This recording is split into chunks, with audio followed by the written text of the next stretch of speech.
దేవుని నామానికి స్తోత్రములు.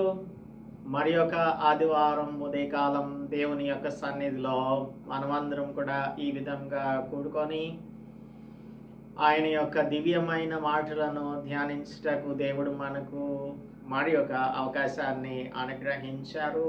అందును బట్టి దేవునికి హృదయాంతరంగములలో నుంచి మనం స్తుతులు చెల్లించవలసి ఉంది. ప్రకటన గ్రంథం ధ్యానం చేస్తున్నాం మనం సండే సర్మన్స్లో. సో ఈరోజు మనం ప్రకటన గ్రంథం మొదటి అధ్యాయంలో నుంచి కొన్ని వచనాలను ధ్యానం చేద్దాము. Before we do that, we must ask for the guidance of the Holy Spirit to help us understand the mysteries of the book of Revelation. So let us pray. పరిశుద్ధుడా మా ప్రియ ప్రభువా, మా రక్షక, అల్ఫాయు నీవే, ఒమేగాయు నీవే, ఆదియు నీవే, అంతము నీవే, నిన్న నేడు నిరంతరం ఏకరీతిగా ఉన్న దేవుడవు.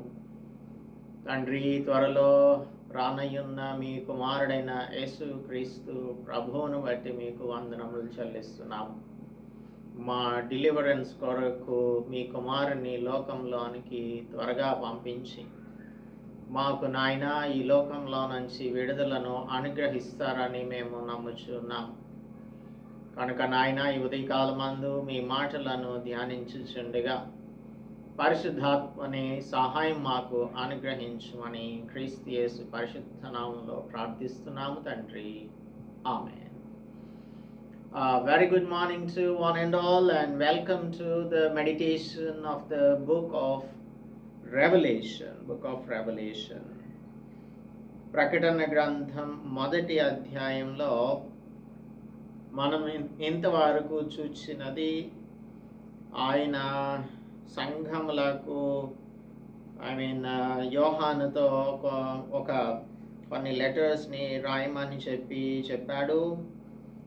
ప్రతి నేత్రం కూడా ఆయనను చూస్తుంది అని 7వ వచనంలో చూస్తూ ఉన్నాము.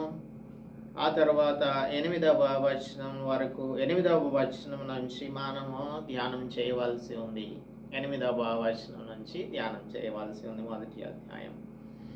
అల్ఫయు ఒమేగయు నేనే, వర్తమాన భూత భవిష్యత్ కాలములలో ఉండువాడను నేనే అని సర్వాధికారియు దేవుడు నాకు ప్రభువు సెలవిచ్చుచున్నాడు. I am the alpha and the omega.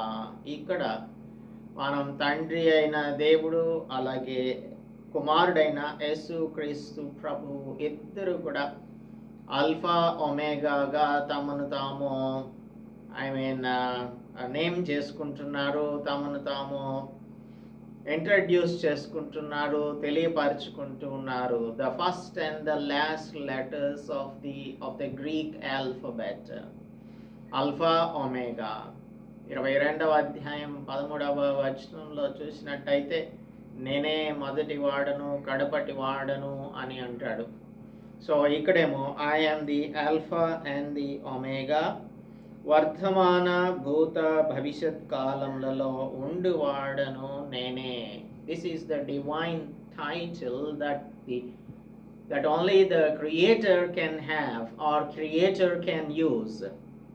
ఇది మనకేం రిమైండ్ చేస్తుంది అంటే ఈ విశ్వమంతటిని సృష్టించింది ఆయనే సృష్టికర్త అయిన దేవుడు.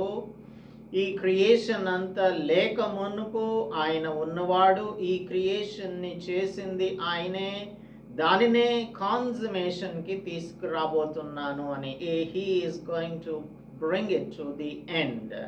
So the end time issues or the things that will happen in the end times are all mentioned in the book of Revelation.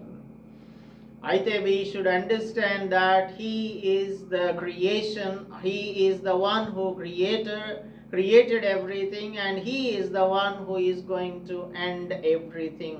కాబట్టి ఆయనే మొదటివాడు కడపటివాడు, వర్తమాన భూత భవిష్యత్ కాలములలో ఉన్నవాడు అని మనం అందరం కూడా అర్థం చేసుకోవాల్సి ఉంటుంది. He is orchestrating the events in the world.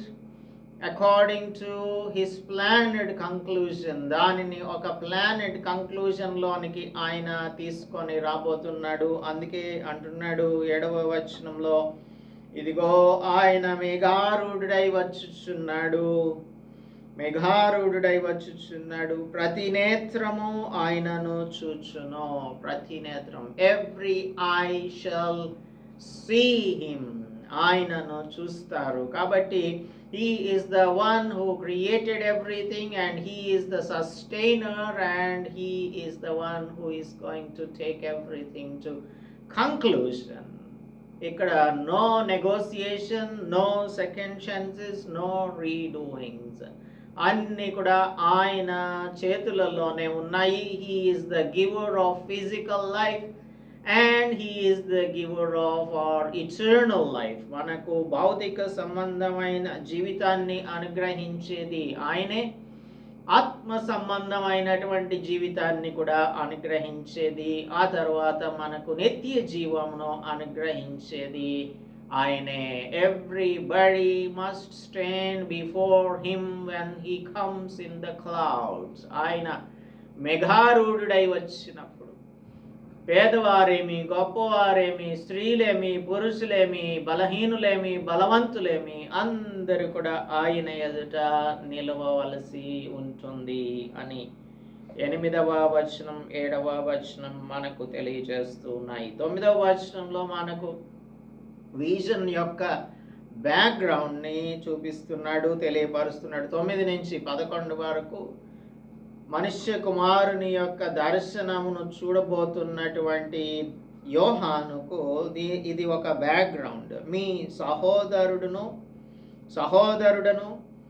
యేసును బట్టి కలుగు శ్రమలలోనూ రాజ్యంలోనూ సహనంలోనూ పాలివాడను అయిన యోహాను అను నేను అంటున్నాడు. నేను మీ సహోదరుడను.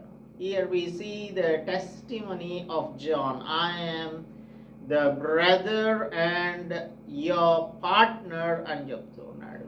your partner, మీకు నేను సహోదరుడను, మీకు నేను పార్ట్నర్గా ఉన్నాను, పాలివాడనుగా ఉన్నాను అంటున్నాడు. Here we see the testimony that he is undergoing tribulation, శ్రమలోను రాజ్యంలోను సహనంలోను. 64 ఏడీలో నీరో చక్రవర్తి క్రైస్తవులను పర్సిక్యూట్ చేయడం మొదలుపెట్టాడు. రోమ్లో ఎంపరర్ వర్షిప్ అనేది జరుగుతూ ఉండేది. చక్రవర్తిని దేవునిగా ఆరాధించుచూ ఉండేవారు. నీరో చక్రవర్తి తర్వాత అధికారంలోకి వచ్చిన డొమిషన్ అనే చక్రవర్తి కూడా తనను తాను దేవునిగా ప్రకటించుకొని ఎంపరర్ వర్షిప్ చేయాలి అని అందరికీ కూడా ప్రకటన చేసినప్పుడు క్రైస్తవులందరూ కూడా దానిని వ్యతిరేకిస్తూ ఉన్నారు. దానియేలు గ్రంథంలో ఏ విధంగా అయితే రాజు నెబుకద్నెజరు ఒక పెద్ద విగ్రహమును తయారు చేసి ఆ ప్రతిమకు నమస్కరించాలి అని చెప్పినప్పుడు ఏ విధంగా అయితే వారు ముగ్గురు కూడా మేము దానికి నమస్కారం చేయం అని రాజుగారికి వారు సమాధానం చెప్పారో, అలాగా క్రైస్తవులైనటువంటి వారు దేవుని మాత్రమే ఆరాధించే వారిగా ఉండాలి. కానీ ఎంపరర్స్ని నియమించేది దేవుడు కాబట్టి ఆయనకు మాత్రమే విధేయులుగా ఉండాలి అని ఎంపరర్ని వర్షిప్ చేయలేదు. అందుకనే క్రైస్తవులందరూ కూడా హింస పాలు అవుతూ ఉన్నారు. అటువంటి హింస పాలు అవుతున్న సమయంలోనే యోహానును డొమిషన్ చక్రవర్తి 98 ఏడీలో పద్మాసు ద్వీపంలోనికి చెరగా తీసుకొని పంపించాడు. అక్కడికి వెళ్ళిన తర్వాత వారు చేయవలసినది ఆ మైన్స్లో పని చేయాల్సి ఉంటుంది. మార్బుల్స్ని ఎక్స్ట్రాక్ట్ చేయాల్సి ఉంటుంది ఆ మైన్స్లో నుంచి. సో ఇది ఒక పీనల్ క్యాంప్ అని చెప్పవచ్చు. పీనల్ క్యాంప్, ఇక్కడికి ఎనిమీస్ ఆఫ్ ద స్టేట్, ఎవరైతే రాజ్యానికి వ్యతిరేకంగా ఉంటారో వారందరినీ కూడా ఇక్కడికి పంపిస్తూ ఉండేటువంటి వారు. కనుక డొమిషన్ జాన్ని బ్యానిష్ చేశాడు. ఎందుకు అంటే బహుశా తనకు వ్యతిరేకంగా ఉంటున్నాడు, నన్ను వర్షిప్ చేయట్లేదు. రెండోది, ఎఫెస్సులో తాను దేవుని యొక్క వాక్యాన్ని ప్రకటిస్తూ ఉన్నాడు అనే ఉద్దేశంతో తనను బ్యానిష్ చేశాడు. అనగా పద్మాసు ద్వీపంలోనికి పద్మాసు ద్వీపానికి తనను పరవాసిగా పంపించాడు. సో క్రైస్తవులందరూ కూడా శ్రమ పడుతూ ఉన్నారు. వీరందరూ కూడా దేవుని రాజ్య వ్యాప్తిలో పాల్గొంపులు పొందుతూ ఉన్నారు, సహనంతో జీవిస్తూ ఉన్నారు. అందుకని నేను పాలివాడనుగా ఉన్నాను అని అంటున్నాడు.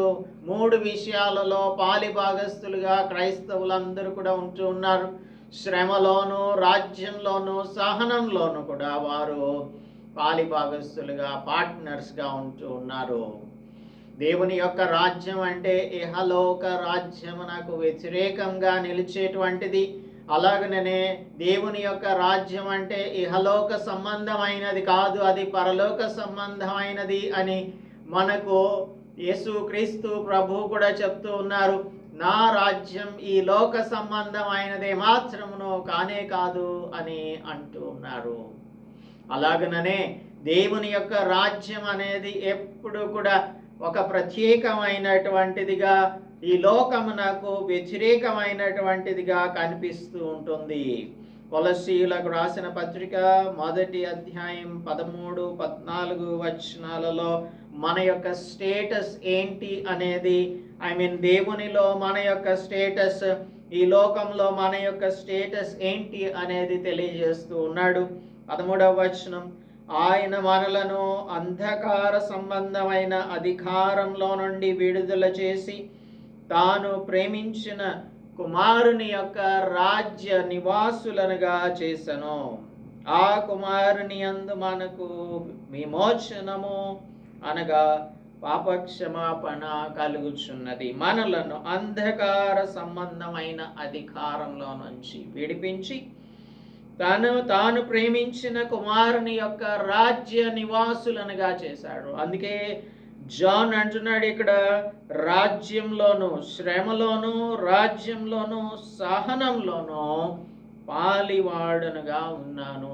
సహనం, దేవుడే మనకు సహనాన్ని అనుగ్రహించేటువంటి వాడు. రోమీయులకు రాసిన పత్రిక 15వ అధ్యాయంలో 5వ వచనం చెప్తుంది. రోమన్స్ చాప్టర్ 15 verse 5లో మనందరం కూడా ఓర్పును ఆదరణకు కర్తయగు దేవుడు మీకు అనుగ్రహించును గాక అని అంటున్నాడు. Let's read from verse 5 onwards. మీరేక భావం కలవారై ఏకగ్రీవంగా మన ప్రభు అయిన యేసు క్రీస్తు తండ్రియగు దేవుని మహిమపరచు నిమిత్తం క్రీస్తు యేసు చిత్త ప్రకారం ఒకనితో ఒకడు మనస్సు కలిసిన వారై ఉండునట్లు ఓర్పునకును ఆదరణకును కర్తయగు దేవుడు మీకు అనుగ్రహించునుగాక అని అంటున్నాడు. సో ఓర్పు, ఆదరణ అనుగ్రహించేది ఆయనే. కొలసీయులకు రాసిన పత్రికలో 1వ అధ్యాయంలో మనకు ఇదే విషయాన్ని తెలియజేస్తూ ఉన్నాడు. మనకు ఓర్పును, సహనమును అనుగ్రహించేది ఆయనే అని. ఇందులో 9 నుంచి 12 వరకు మన తెలుగు బైబిల్లో ఉంటుంది. కనుక ఆనందంతో కూడిన పూర్ణమైన ఓర్పును, దీర్ఘశాంతమును కనపరుచునట్లు ఆయన మహిమా శక్తిని బట్టి సంపూర్ణ బలముతో బలపడవలెను అని అంటున్నాడు. సంపూర్ణ బలముతో బలపడవలెను. So he gives us perseverance.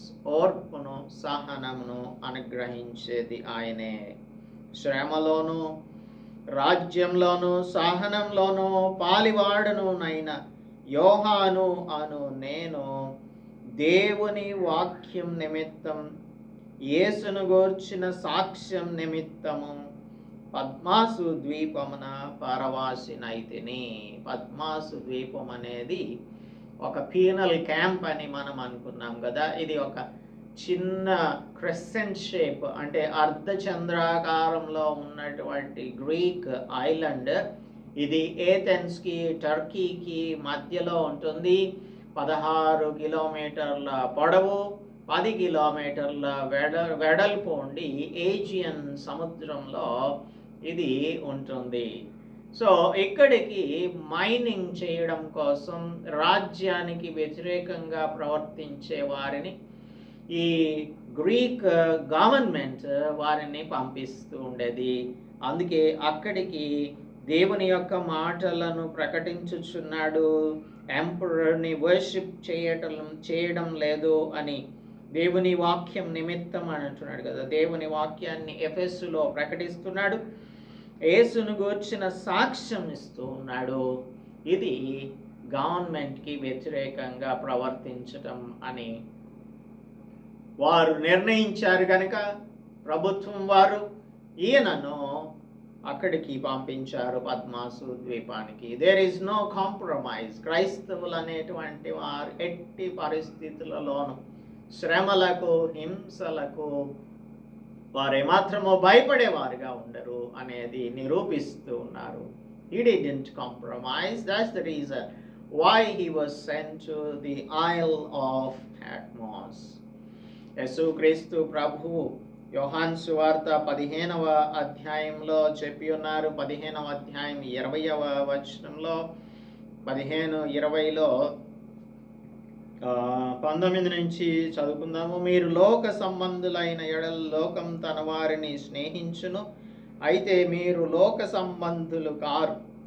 నేను మిమ్మల్ని లోకంలో నుండి ఏర్పరచుకొంటిని, అందుచేతనే లోకం మిమ్మను ద్వేషించుచున్నది. దాసుడు తన యజమానుని కంటే గొప్పవాడు కాడని నేను మీతో చెప్పిన మాట జ్ఞాపకం చేసుకొనుడి. లోకులు నన్ను హింసించిన ఎడల మిమ్మును కూడా హింసింతురు. నా మాట గైకొనిన ఎడల మీ మాట కూడా గైకొంటారు.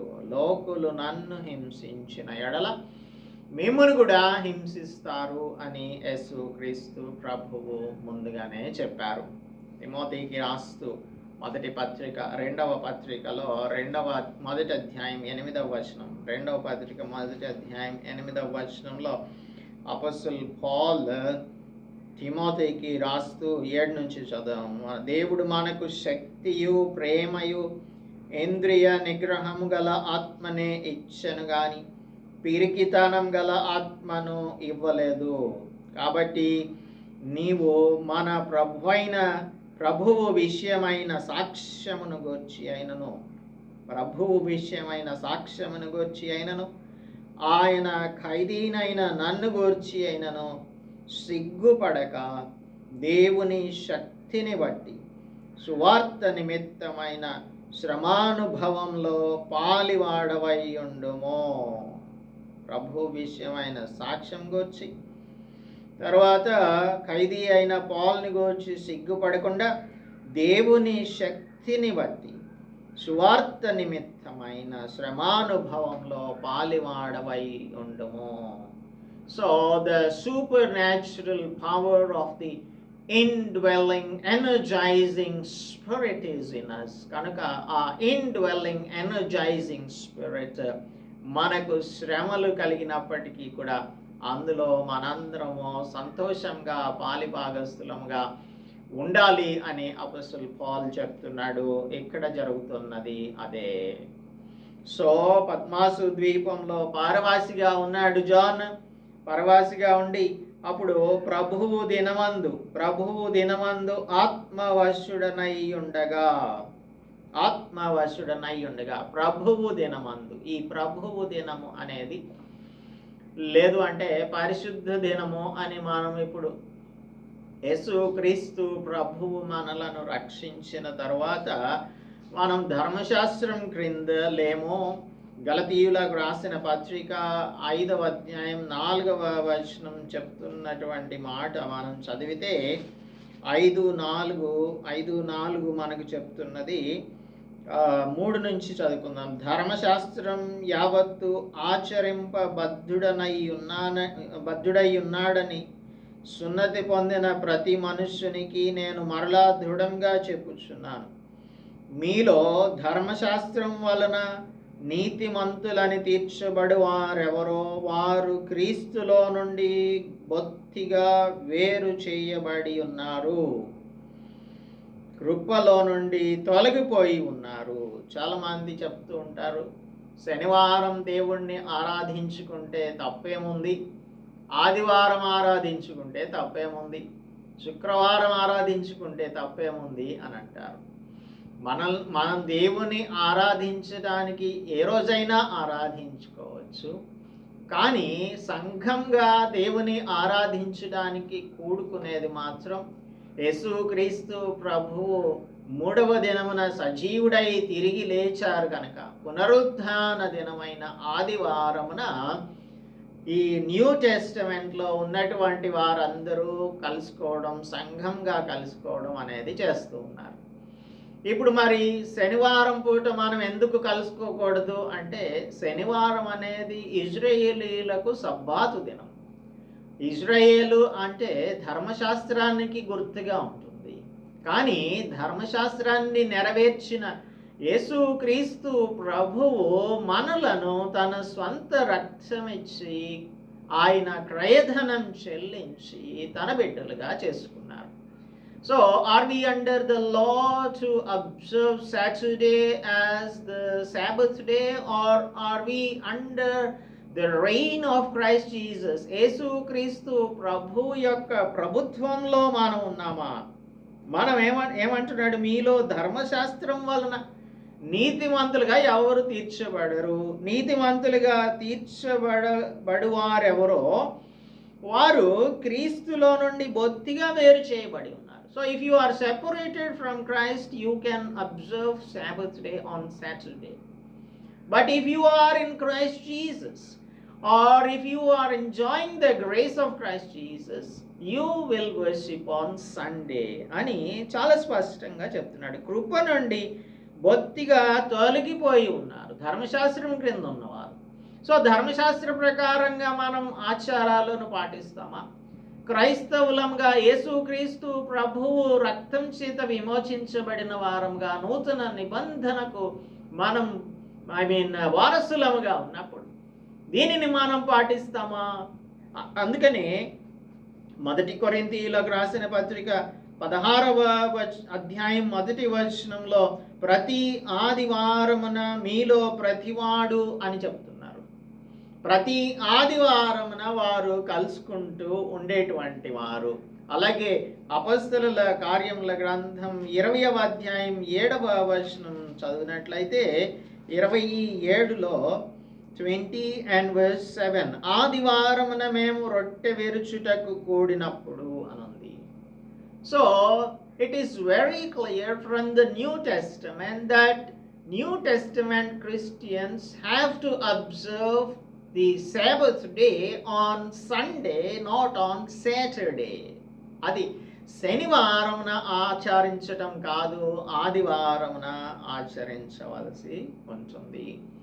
ప్రభువు దినమున అంటే ఆదివారమున అని ఇక్కడ మనం అర్థం చేసుకోవాలి. ప్రభువు దినమందు ఆత్మవశుడనై ఉండగా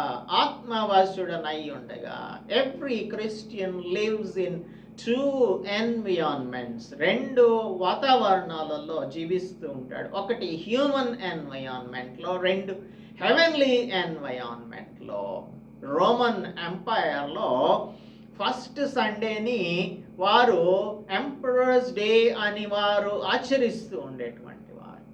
క్రైస్తవులైనటువంటి వారు మొదటి ఆదివారం అనగా ఆ వారంలో మొదటి రోజును దేవుని యొక్క దినముగా, ప్రభువు దినముగా వారు ఆచరిస్తూ ఉండేవారు. సో దేవుని యొక్క ఆత్మను కలిగినటువంటి వారు ఎల్లప్పుడూ కూడా ఆత్మ సంబంధమైన వారిగా జీవిస్తారు. పరిశుద్ధాత్మని యొక్క ప్రేరేపణలు వారిలో తెలుసుకుంటూ కలుగుతూ ఉంటాయి. వాటిని మనం అబ్జర్వ్ చేయగలుగుతాము, వాటిని మనం ఫీల్ అవ్వగలుగుతాము. తర్వాత పరిశుద్ధాత్మని యొక్క కంట్రోల్లో, సబ్జెక్షన్లో మనందరం కూడా జీవించుచూ ఉంటాము. అందుకని ఆయన వశునిగా ఉన్నాడు అని చదువుకుంటున్నాము. యెహెజ్కేలు గ్రంథంలో యెహెజ్కేలు చెప్తున్నాడు 2:2లో Ezekiel chapter 2 verse 2 చూద్దాం. Ezekiel chapter 2 verse 2 2:2లో ఆయన నాతో మాట్లాడినప్పుడు ఆత్మ నాలోనికి వచ్చి నన్ను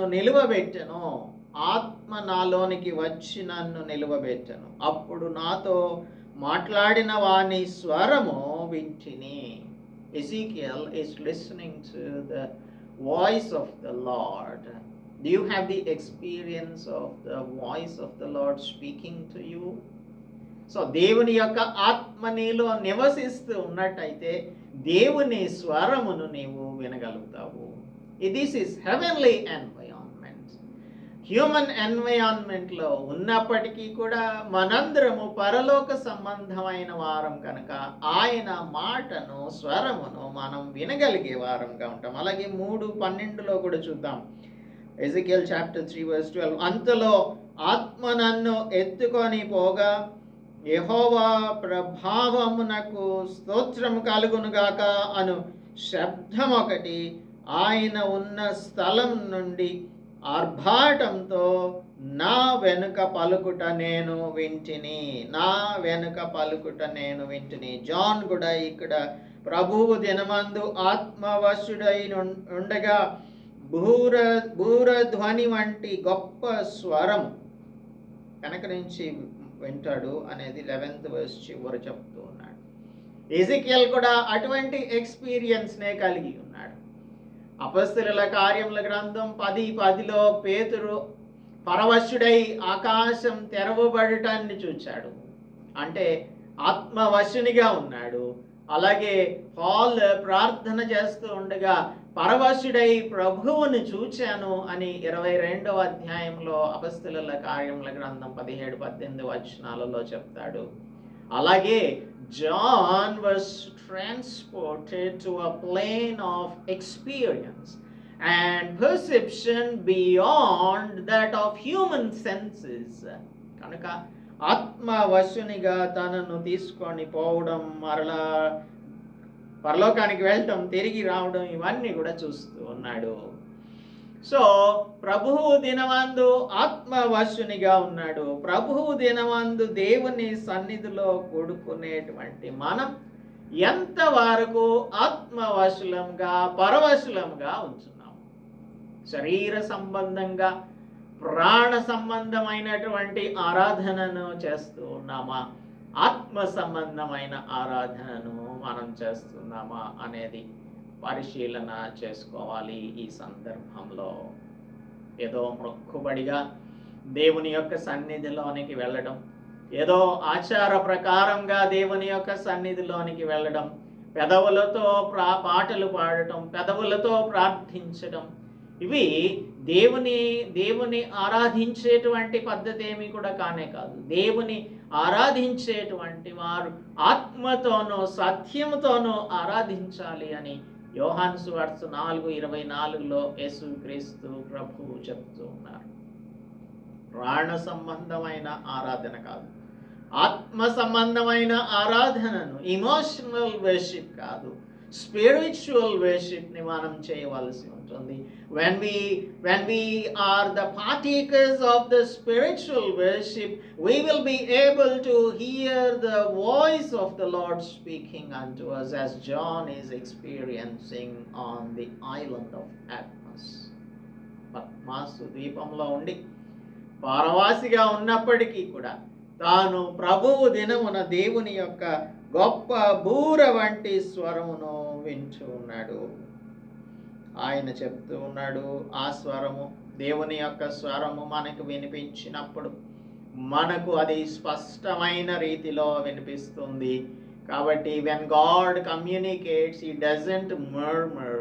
ఆయన గొణుగుతున్నట్టుగాను సణుగుతున్నట్టుగాను మాట్లాడడు. ఆయనది థండరస్ వాయిస్, విస్తారమైన జల ప్రవాహముల వంటి స్వరము కలిగినటువంటి వాడు. ఆయన యొక్క స్వరము గొప్ప స్వరము, బూర ధ్వని వంటి స్వరము వినిపిస్తూ ఉంది. అప్పుడు జాన్తో చెప్తూ ఉన్నాడు, ఇక్కడ నేను చెప్పేటువంటి విషయాలు నీవు చూచుచున్నది నీవు చూచుచున్నది పుస్తకంలో వ్రాసి ఎఫెసు, స్మర్ణ, పెర్గము, తుయతైరా, సార్దీసు, ఫిలదెల్ఫియా, లవోదికయ అను 7 సంఘములకు పంపుమని చెప్పుట నా వెనుక వింటిని. ఈ విజన్ యొక్క బ్యాక్గ్రౌండ్ 9, 10, 11 వచనాలలో మనం చూసాం. 12వ వచనం నుంచి vision of the son of man John చూస్తూ ఉన్నాడు. సో ఇవన్నీ కూడా క్లాక్ వైజ్ డైరెక్షన్లో ఉన్నటువంటివి, ఫిజికల్గా ఉన్నటువంటి ప్రదేశాలు. ఇవన్నీ కూడా 7 సంఘాలు. ఇవన్నీ కూడా 7 సంఘాలు. ఎఫెసు, స్మర్ణ, పెర్గము, తుయతైరా, సార్దీసు, ఫిలదెల్ఫియా, లవోదికియా అనే ఎగ్జిస్టింగ్ చర్చెస్కి, రియల్ చర్చెస్కి రాయమని, నీకు చూపిస్తున్న దానిని రాయమని జాన్తో దేవుడు సెలవిచ్చాడు. సో 12వ వచనం నుంచి జాన్ 13వ వచనం నుంచి ఆ సన్ ఆఫ్ మ్యాన్కి సంబంధించిన విజన్ని చూస్తాడు. 12వ వచనంలో, ఇది వినగా నాతో మాట్లాడుచున్న స్వరం ఏమిటో అని చూడ తిరిగి తిని. ఈ స్వరం ఎక్కడి నుంచి వస్తుంది అని వెనక్కి తిరిగి చూచాడు. Then he saw the Son of Man, the vision of the Son of Man. So the vision of the Son of Man ni manam next Sunday dhyanam cheddam. So what we have seen today is manam ee roju ధ్యానించినటువంటిది John అలాగనే క్రైస్తవులైనటువంటి వారు శ్రమలోనూ, రాజ్యంలోనూ, సహనంలోనూ పాలిభాగస్తులుగా ఉన్నారు. రాజ్యం వారిని, governments వారిని suppress చేయాలని హింసిస్తూ ఉన్నప్పుడు కూడా దేవుని బిడ్డలైనటువంటి వారు ఎల్లప్పుడూ శ్రమానుభవంలో పాలిభాగస్తులుగా ఉండేటువంటి వారిగా ఉంటారు అనేది మనకు ఇక్కడ తెలియజేస్తుంది. So we have to testify the name of the lord. We have to testify. మనం సాక్ష్యం ఇవ్వాలి దేవుని యొక్క మాటను, దేవుని వాక్యం నిమిత్తం, సాక్ష్యం నిమిత్తం తనను తీసుకొని వెళ్ళి ఈ పీనల్ క్యాంప్లో బ్యానిష్ చేసి అక్కడ ఐలాండ్లో పెట్టేసి ఉంచారు. ఎందుకు? For proclaiming the word of God and for giving the testimony of Jesus. How many of us are giving the testimony of Jesus Christ and proclaiming the word of God? ఎంతవరకు మనం దేవుని యొక్క పనిలో, రాజ్య వ్యాప్తిలో పాలిభాగస్థులంగా ఉంటున్నాం, శ్రమానుభవంలో పాలిభాగస్థులుగా ఉంటున్నాం, సహనం కలిగిన వారంగా ఉంటున్నాము అనేది మనం అర్థం చేసుకోవాలి. మన యొక్క స్థితిని మనం అర్థం చేసుకున్నప్పుడు, are we living according to what the Lord God is asking us to live, or how God is asking us to live అనేది మనం అర్థం చేసుకోవాలి. రెండవది, ప్రభువు యొక్క దినం అనేది ఆదివారం, దట్ ఈస్ సండే. కాబట్టి దేవునికి సంఘంగా కూడుకొని వర్షిప్ చేసేది ఆదివారం మాత్రమే. తర్వాత దేవుని ఆరాధించేటువంటి వారు ఆత్మతోనూ సత్యంతోనూ ఆరాధించాలి. ఆత్మవశునిగా జాన్ ఉన్నప్పుడు బూర వంటి గొప్ప స్వరమును వింటున్నాడు. Is the lord talking to you? నీతో దేవుడు మాట్లాడుతున్నాడా? ఆయన స్వరంతో మాట్లాడవలసిన అవసరం లేదు. దేవుని యొక్క మాటలు చదివినప్పుడు ఆయన మనతో మాట్లాడతాడు. దేవుని మాటలు బోధించబడుతున్నప్పుడు ఆయన మనతో మాట్లాడతాడు. సో మనకు ప్రమాణం ఏంటంటే స్క్రిప్చర్స్. ఈ స్క్రిప్చర్స్ మనకు కళలు, దర్శనాలు ఇవన్నీ కూడా అవసరం లేదు. కళలు, దర్శనాలు అన్నీ కూడా ఈ గ్రంథంతోనే పూర్తయిపోయాయి. కాబట్టి అనవసరమైనటువంటి బేస్లెస్ డ్రీమ్స్ అండ్ విజన్స్ని నమ్మి మనందరం కూడా భ్రమలలో ఉండకుండా నిజమైనటువంటి దేవుని వాక్యం మనలను సరిచేయడానికి, తప్పుదిద్దడానికి, నీతి అందు శిక్ష చేయడానికి దేవుడు మన కోసం రాయించిన పరిశుద్ధ గ్రంథమే మనకు ప్రమాణం. దాని ప్రకారంగా జీవించుదాం. దేవుని యొక్క ఆత్మ ప్రకారంగా, ఆత్మ నడిపించుచున్న రీతిలో మనమందరం కూడా నడుచుకొనుటకు దేవుడు మనకు సహాయం చేయనుగాక ప్రార్థించుకుందాం. పరిశుద్ధుడా మా ప్రియ ప్రభువా, శ్రమలోను, రాజ్యంలోను, సహనంలోను నీ బిడ్డలైనటువంటి వారు పార్టేకర్స్గా ఉంటున్నారు. ఆయన గవర్నమెంట్స్ మమ్మల్ని సప్రెస్ చేయాలని చూచినప్పటికీ దేవుని యొక్క మాటలను ప్రకటించటము, ఆయనను గురించిన సాక్ష్యం ఇవ్వడం, ఈ రెండు విషయాలలో క్రైస్తవులందరూ కూడా ఈ ఫస్ట్ సెంచరీలో ఎంతో ప్రభువా కష్టమైనప్పటికీ కూడా మీ కొరకు నిలబడ్డారు. ఆయన మరి చివరి కాలంలో, అంత్యకాలంలో జీవిస్తున్నటువంటి మేము కూడా మీ వాక్యమును ప్రకటించడానికి, మీ సాక్ష్యమును ఇచ్చేటువంటి వారంగా ఉండటానికి, శ్రమ ఎదురైనప్పటికీ కూడా మేము సహనంతో నిలవగలగడానికి మాకందరికీ సహాయం అనుగ్రహించండి. పరిశుద్ధాత్మ పూర్ణులముగా మేము నాయన మీ మాటలకు ఎల్లప్పుడూ చెవియొగ్గి, మీ మాటలను మేము వింటూ వాటిని గాయకొనుటకు, మీకు విధేయత చూపుటకు మాకందరికీ సహాయమును అనుగ్రహించమని క్రీస్తు యేసు పరిశుద్ధ నామములో ప్రార్థిస్తున్నాము తండ్రి, ఆమేన్. దేవుని నామానికి స్తోత్రం.